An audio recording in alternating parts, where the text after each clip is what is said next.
గిఫ్ట్లు ఇవ్వడం కామన్, కానీ వెనక్కి తీసుకోవడం వెరైటీ కదా. ఇలాంటి ఒక సిచ్యువేషనే హన్మకొండలో జరిగింది.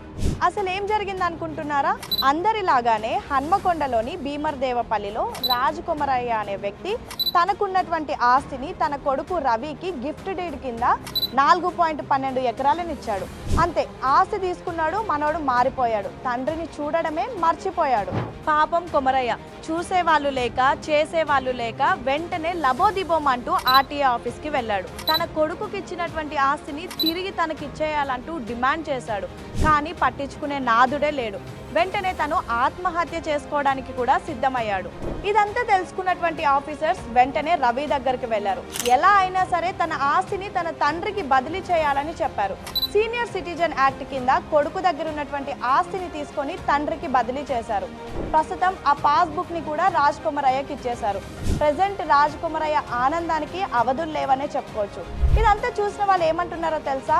అతిగా ఆశపడే మగాడు సుఖపడినట్టు చరిత్రలో లేదంటున్నారు.